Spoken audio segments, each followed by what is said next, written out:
Hello and welcome to another SonicLAB. This is another one of our remote ones due to the COVID situation, but we're very happy to be joined by Mr. Steve Evans in his brand new facility. How are you doing, Steve? Hi, all right, good, thanks, Nick. Sorry you couldn't make it in to have a look around. Yeah, well, I know it's a pretty fabulous space and I can't wait to get there. We're looking today at the new Luna recording system. I'm using their words. I mean, essentially, I would call it a DAW, but I think they're calling it a record system.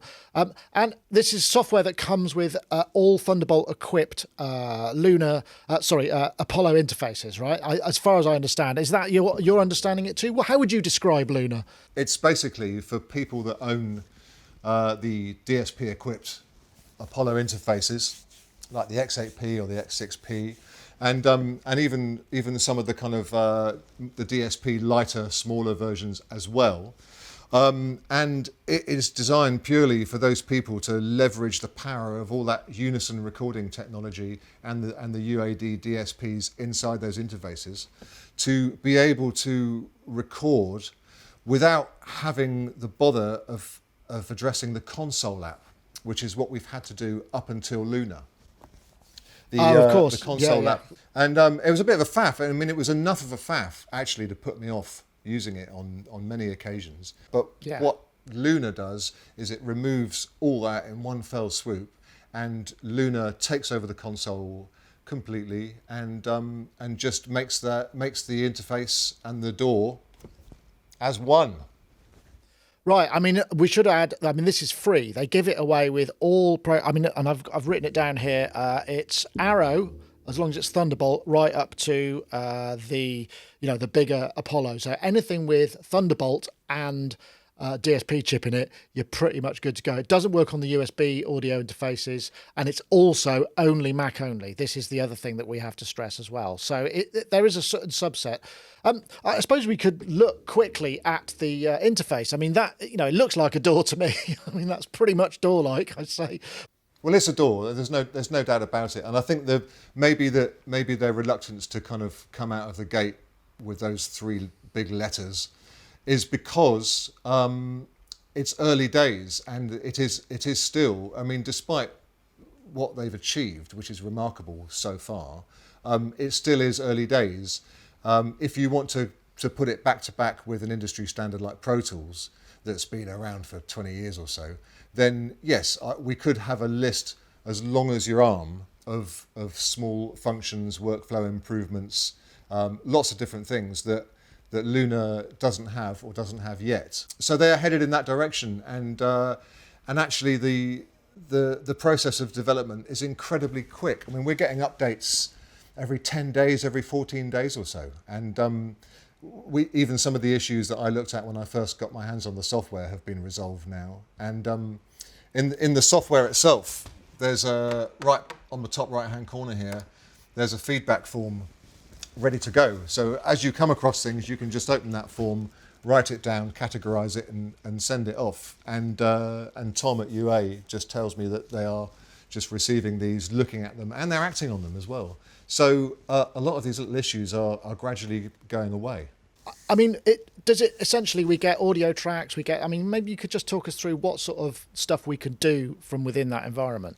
It takes over the console app. I mean, if you're using the console app to monitor different things in your studio, like maybe SPDIF from your computer or something else, you can isolate that from Luna so they persist. So that's the one big thing. The second really big thing is the same as with the interfaces. It's the Unison technology. And what's different about how that's implemented in Luna is that what you now have is you've got your Unison slot up the top. You then got 4 more slots that you can populate with UA plugins, and that all gets recorded as audio. It's baked in. You commit to your sound. Now, if you want to put those, I mean, that's positive, isn't it? For a lot of people, just get on with it. Yeah. Yeah, I mean, it's positive for tons of reasons, because it's great to do that anyway, because I think it's a healthier workflow to make some commitment earlier on. We all know about option paralysis, and we just record the raw mic and we just leave so many decisions till later that in the end you can end up with a kind of DSP sodden intense session, with 5 tracks of guitar. So you've got your DI before the pedal, DI after the pedal, straight from the guitar, because you're not sure what sounds you want to get. So there is a great argument for kind of committing to a sound and sticking to it. And of course you've got options to have options too. But the fact that you are kind of baking in a Neve preamp, for example, a tape machine, a distressor, an EQ, a pull tech or something like that, and it goes to tape and it's there, is brilliant. And not only that, when you take the record button off, that DSP is freed up, and those plugins disappear. That's the key. Until key, you press record again and they come back. Right. So those input settings you have persist and can be saved and managed in your own library as well. There's a couple of other things, aren't there? Because there's the Luna extensions and then there's virtual instruments, but it also runs with AU plugins as well alongside and does all the delay compensation, right? Yeah, that's right. So all your AU plugins are there, and all your AU instruments are there as well. Yeah. Now the only difference with the AU stuff is that, in fact, this takes me on to the ARM system. It's the buffer that comes into play when you want to do low latency recording. So if you've got a bunch of UAD plugins in your Unison slot and in the 4 following slots, if you're playing a guitar, if you've got a microphone, or if you're playing one of the virtual instruments, there is no latency. It's brilliant. And that's functionality can be summoned at any point in the process. Now what happens is, if you are at the further stages of a mix and you have got a lot more AU plugins populating your session, what will happen is that when you arm the ARM system and you go to do some recording, your AU plugins will be bypassed temporarily in order to allow you to record at such low latency. The UA plugins will persist because they are more system friendly. So that's what happens there.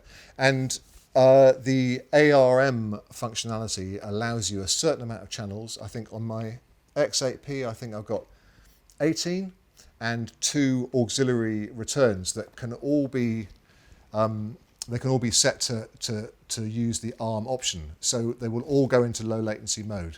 So if I'm recording a vocal and it's sending off to a reverb that's coming back up an auxiliary, it doesn't matter how many other plugins I had on prior to that, when I hit record, they all are bypassed and I can record with no latency. So there's a compromise there, but it's brilliant.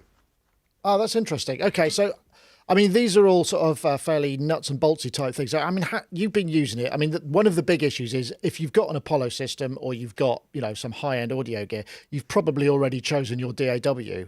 So what's it like in terms of workflow and how to work in it? What have you got? What have you got going on in this session? How have you implemented and used the features, and how's it been? The first thing I did was I started with a session that I recorded a few months ago, where I tracked all the drums using all the Unison amps in the X8P, and then I took those home and carried on the work in Pro Tools. So I thought, well, I'll bring this session into Luna, and one of the things that works flawlessly in Luna is the AAF input, and AAF, another acronym. The older-fashioned version of it is OMF, but anyway, what essentially an AAF file is a folder with metadata, and you can save it and you can open it up in different scenarios, and it knows where the audio goes on the timeline, what it's called. It just gives you a duplicate of that session.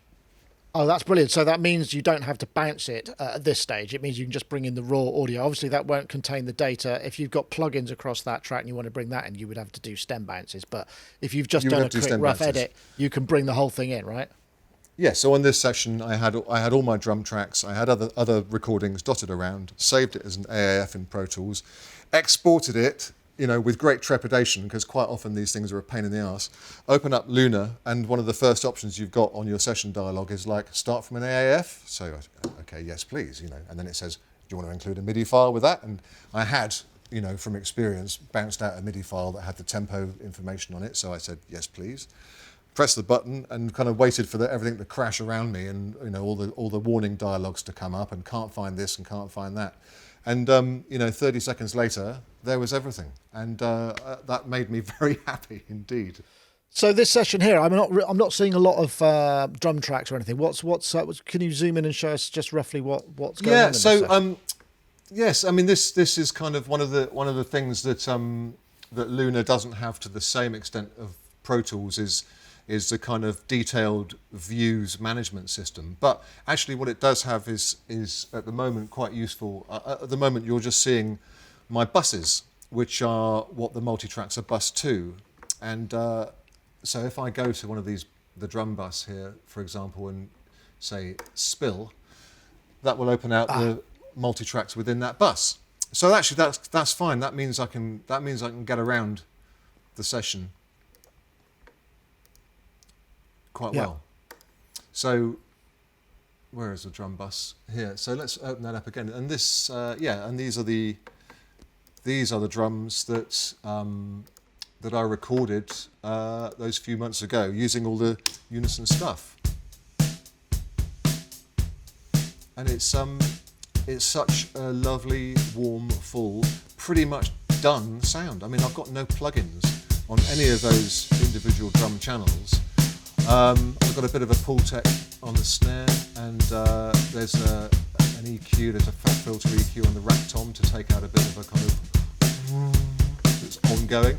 But what I do have is I've got the other brilliant thing about Luna is that I've got the tape system in place and I've got the Neve summing system in place. So that is a whole thing in itself.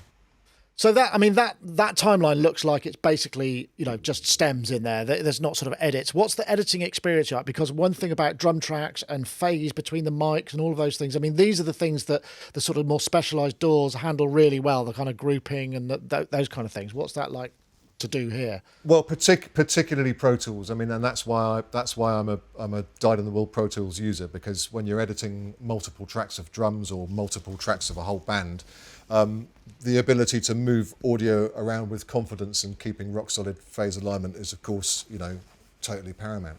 So, and this being a recording system and more, naturally you're going to want to mess around with the drums. So I started chopping up a few drums and moving things around here. And this brings me really, there's a lot we're going to talk about in a minute that's amazing about Luna. And there's one thing that is not amazing about Luna yet, and that is it doesn't have persistent grouping for tracks and regions.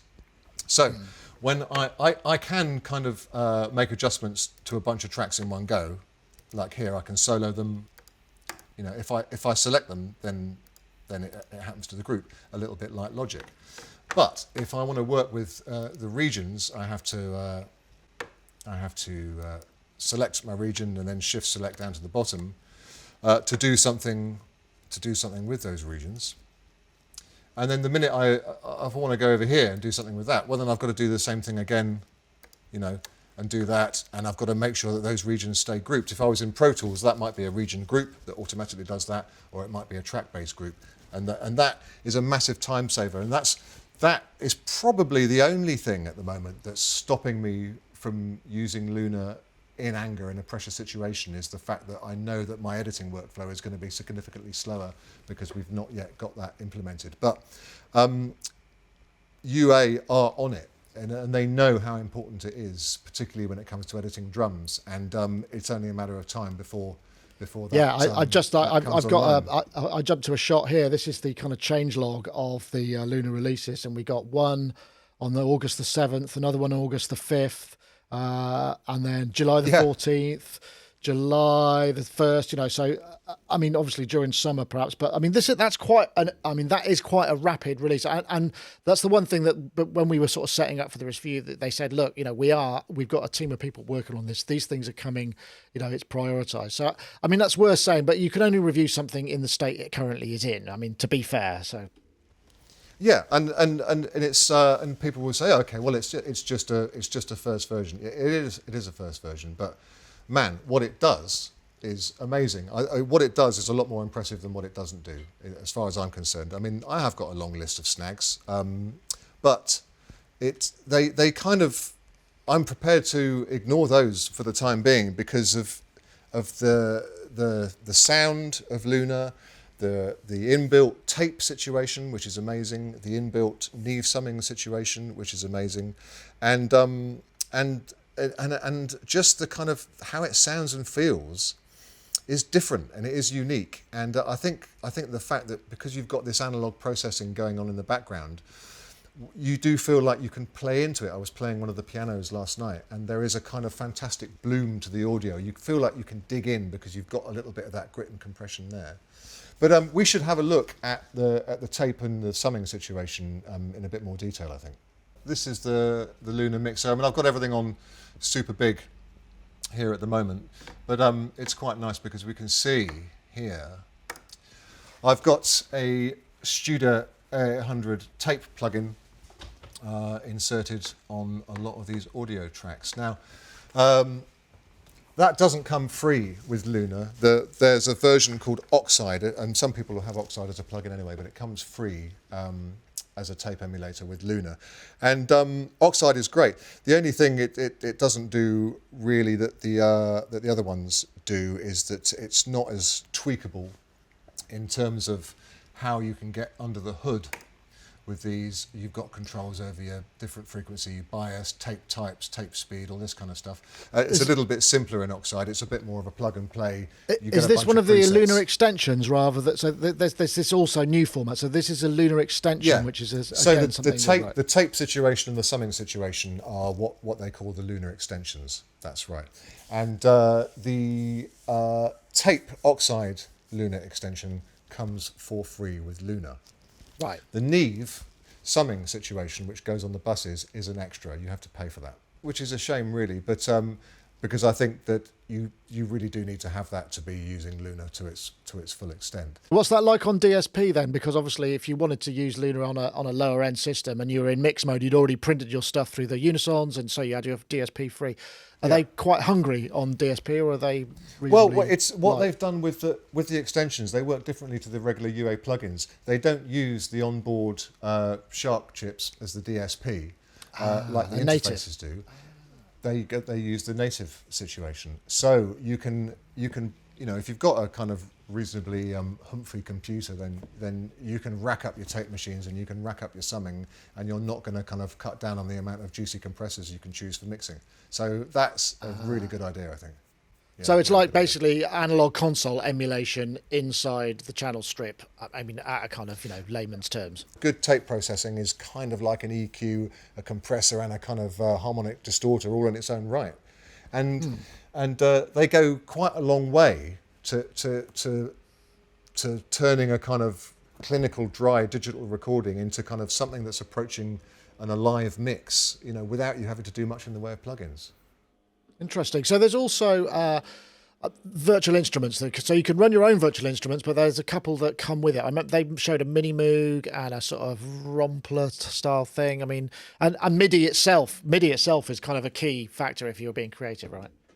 Yeah. Well, so where they've borrowed heavily from Pro Tools or just kind of taken the best of Pro Tools, they've obviously looked at Logic a little bit for the MIDI and virtual instrument side of things, which is kind of generally what I tend to do. If I'm doing an audio heavy session, I'll be in Pro Tools. If I want to actually kind of write songs quickly and have access to a bunch of sounds and fling regions around quickly, I'll use Logic. And also Logic has that great environment. But what you get free with Luna is an instrument called Shape. If any of you use Pro Tools and are familiar with the Expand instrument, it's kind of like that. It gives you a bit of everything. There's a little bit of everything there, so you've got like workstation type stuff, yeah.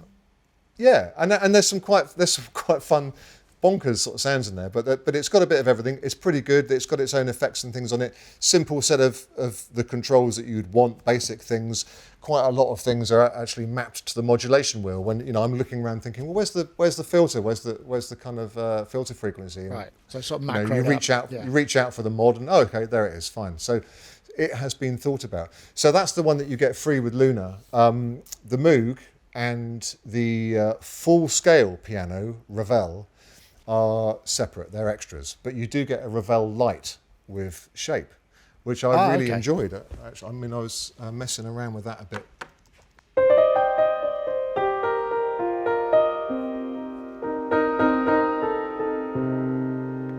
What does the interface for that look like, just out of interest? Okay, so we've got Ravel Lite there, and if I hop into record,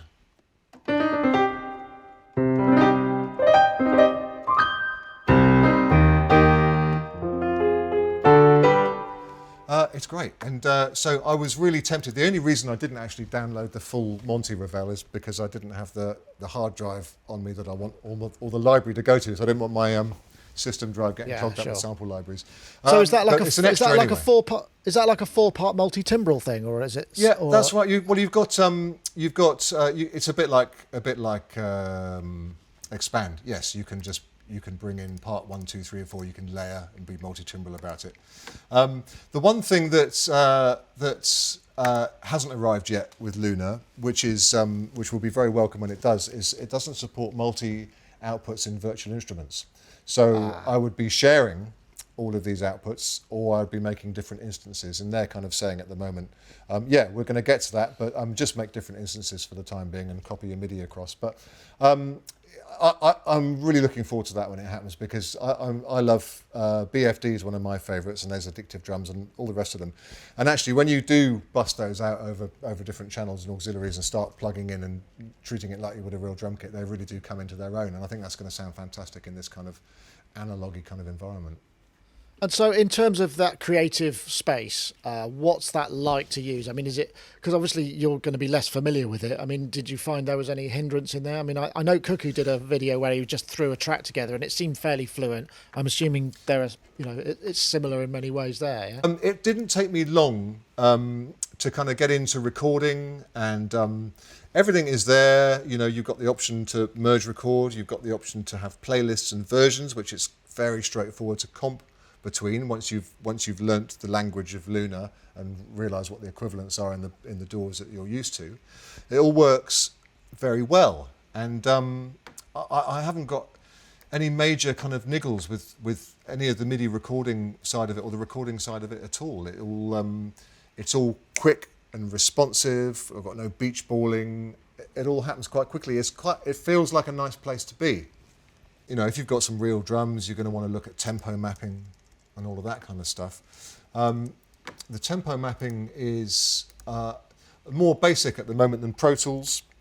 You can tab to transient, you can highlight a bar, number it, and associate the bar with that transient, so you can create yourself beat markers and things. But that led me on to the, whilst I was messing around with some odd drum loops, it led me on to the kind of editing drums side of it a bit. And that's when I realised that when you open up any audio track in Luna, it is automatically warped. It's got not twisted out of all recognition or ruined. It's warped in that it's embedded with Luna's own way of analysing the track with transients and information. That means that you don't have to enable warp, or you don't have to enable flex time, or you don't have to enable anything. It's there right from the off, and your audio is liquid right from the get-go, even to the extent that you can grab a region and just pitch it straight away. So if you go into, if you decide to look at warp, you can see that all those transients are there straight away. Which is great. Which is where the kind of Ableton sort of influence is coming in, I guess. And how does that sound, that time stretch? Because I mean, every they all have different sort of characteristics, don't they? And can you turn it off? Let's see. Here's some drums. Now, if I want to start messing with the tempo.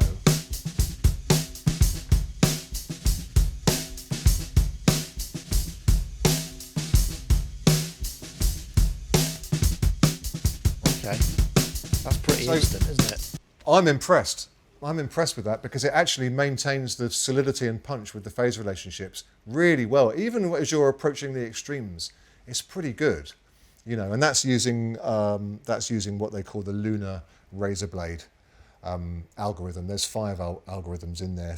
3 of them I think are licensed from Zplane, who do stuff for Logic, I believe, and a couple of other people. And then there's Luna's own razor blade and polyphonic. It's really impressive, the time stretching and pitch changing. But I would like to be able to turn it off, actually, because I've got a feeling that in some situations it may be that it's kind of caning DSP. And which kind of brings me on to another issue, because there's a lot of stuff happening under the hood of Luna that a bit like when you buy a really modern car, you know, the engine's a sealed unit and you can't get into it and mess around. And Luna has locked you out of quite a few basic functions like that. Okay, so what is under the hood? I mean, is there a kind of extensive preferences or what's going on? Well, no. This is one of the things that I found quite surprising, and I went to have a look for stuff. And basically, I've got tabs here really that I'm familiar with from console, but you know, there's nothing here about audio settings. There's nothing here about where all my audio files are. And actually, on closer investigation, it's kind of a sealed unit. Luna looks after all that. All the audio files that you ever record are saved in its database, which is kind of encapsulated discreetly, not get-atable by me, and which is one of the reasons why it has, incidentally, this awesome kind of virtually limitless undo situation as well. You can keep going back, even if you open a session up again later on, you can still go back some steps from last time.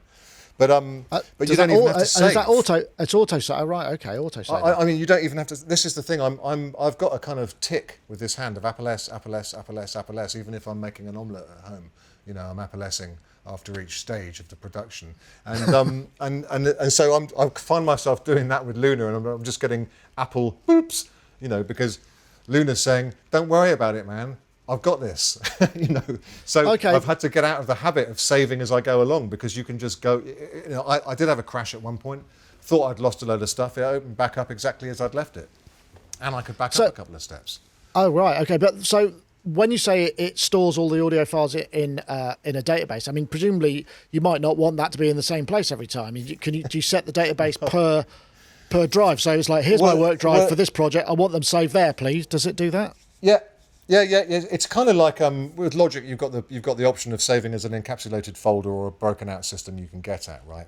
In Luna, you've just got an encapsulated system, and you can decide where you put it, and it's great, but it's like you know, sometimes I would like, if I'm gonna move the project upstream or to somebody else, I don't want them to have access to all my horrible vocal takes on the other channels, and I don't want them to hear all the kind of stuff that was horrible. I just want to basically end up with a session that's just got my top level takes and all this kind of stuff. So we're not yet at the point where I've got the options that I have in Pro Tools to say, okay, save a copy of top take only, export, la la la la, and it gives me a thinned out audio file. Right. It's not there yet, and actually it doesn't end there, because even amazingly with the sample rate of the session itself, and indeed with the audio buffer size, these are not things, the buffer size I can't get to. It's all managed by Luna. It's fixed at about 512. You've got the ARM facility, and then other than that, you haven't got the option of going in and lowering the buffer if you want to for whatever reason. And with one of the very cool things about Luna is that we'll play back mixed sample rate files correctly, and you can just change the sample rate of the session entirely on the fly, and you won't hear any difference. Okay, on one level that's brilliant. On another level, there are times when you want to be very, very on top of where your files are, what type they are, what's going on. It would be very nice to have some kind of option of whether you want that functionality present or not. For me. Yeah. So, I mean, I suppose the other, if that's the case, and you might want to export, I mean, you're back to the kind of stems exporting and say, here's the stuff I've recorded, or here are the tracks. You kind of got to bounce everything or freeze everything. I mean, what's that process like? Is there a bounce all? I mean, is there, you know, what's going on with that?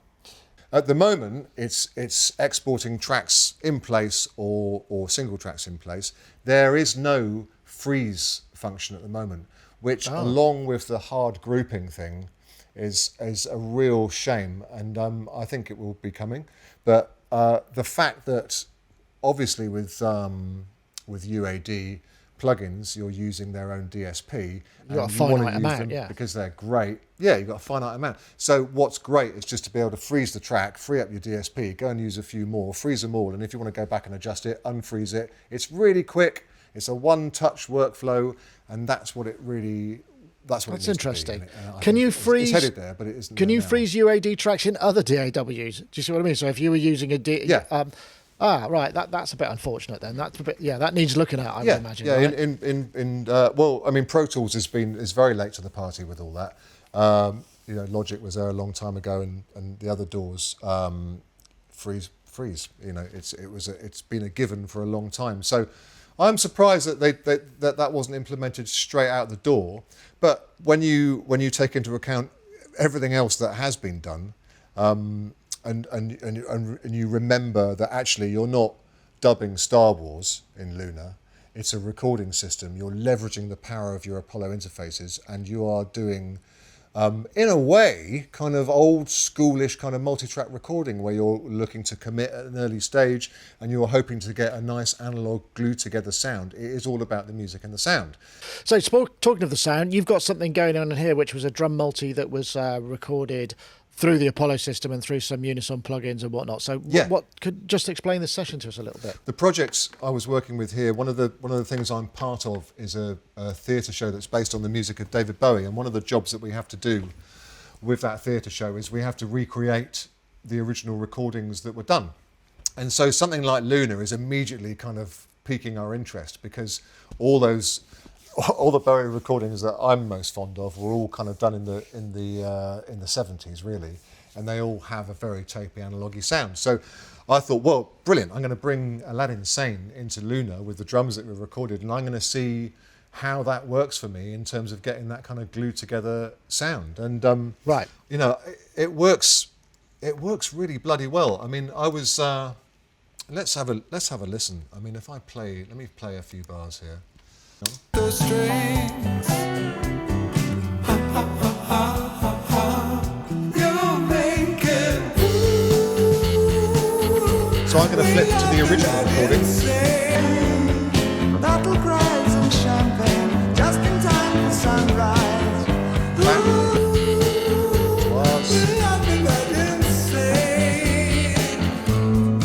Back to the original. Motor sensational. Back to ours. Paris or May. So Good job, Steve. Apart from the Good fact job. it's not bad, is it? I mean, apart from the fact it's a different singer and it's all been recreated, it's what interests me in this particular situation is the fact that the character of the sound is it's got that analogy glue to it. It's got that kind of tapey kind of low frequency bump, a bit of that kind of silk about it, and it was this on the mix bus helped a lot, and also the tape emulation and the Neve summing. So what I'll do is I'll just give you a little blast of it without all that on. That'll just be an undo away, right? That was one of the things I would have liked. I love along with the undo situation that keeps going and keeps going. Actually, it would be really great to have an undo history window, because it's like sometimes you don't necessarily want to go back. You just want to go, hang on, did I do that? And whereabouts did I do that? And I'll go back to that point. So that would be good. The strings.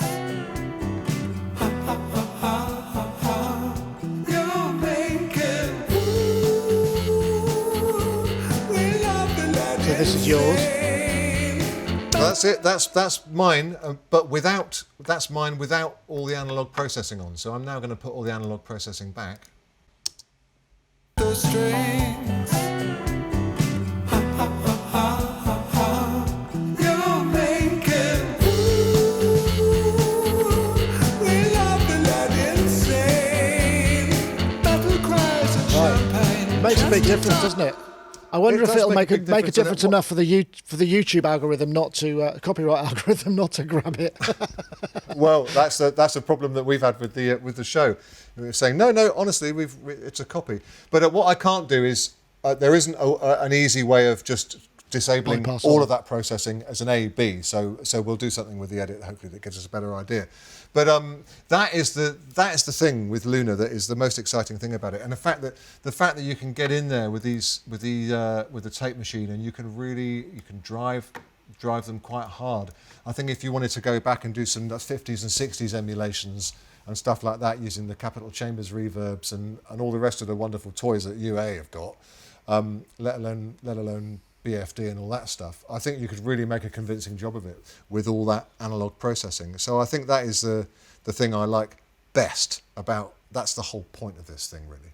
Well, so it seems like, this, as we've said, this comes free. If you're a Mac user, you fill your boots. I mean, there's no reason why not to try it. And so really, it's as a recording experience at the moment, but with, much more potential as a kind of complete system as they develop and introduce the bug fixes and features. It's absolutely possible to track, edit, and export a finished mix completely within Luna. It's totally possible to do that. You might find it frustrating that you haven't got the full toolkit that you have with something like Pro Tools, which is basically the highest end audio workstation you can get that's used for kind of film dubs. So you might find it frustrating that you haven't got as big a toolkit, but you've got a smaller toolkit and your options are a little bit less. And if it's not as easy to edit sometimes, you're more tempted just to kind of like just pick the low-hanging fruit and maybe leave some of the other things. And do you know what? Maybe that's not a bad thing. Maybe that's like committing on the way into a sound.